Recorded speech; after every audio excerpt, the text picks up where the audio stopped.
आरब सागर रे सृष्टि होईछि लघुचाप। यह अधिक घनीभूत होई अवपात रे परिणत हेब।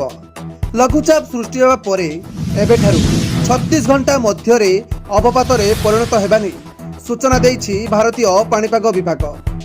देशर विभिन्न राज्य रे प्रबल वर्षा हेबा नै पूर्वानुमान करिछि भारतीय पाणीपाग विभाग। विशेष करी पश्चिम भारत रे प्रबल वर्षा नै अलर्ट जारी करा जाइछि।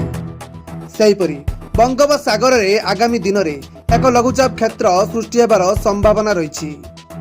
पाणीपाग विभागर सूचना अनुसार आसंता मे 27 तारिख दक्षिण पूर्व बंगोपसागर एवं अंडमान और निकोबर द्वीपपुंज निकट में एक घूर्णिबलय सक्रिय हेबा सह लघुचाप रे परिणत हेब। यह परवर्ती 2 दिन मध्य अधिक घनीभूत होई उत्तर बंगोपसागर आड़कू गति करि पारे।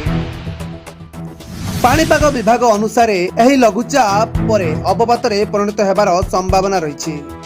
तेबे यह बात्या रे परिणत हेब कि नहीं ताहा लघुचाप सृष्टि हेबा परे स्पष्ट हेब।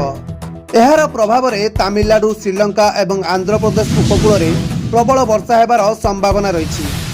ओडिशा उपरे एहार प्रत्यक्ष प्रभाव पड़िबो कि नहीं ताहा एजाए स्पष्ट होई नहीं। तथापि राज्य रे केतक जिल्ला रे 27 और 28 रे वर्षा होई पारे। सेपटे चलित मास शेष आड़कू बंगोपसागर रे एक बड़ धरणर हलचल देखा मिल पारे।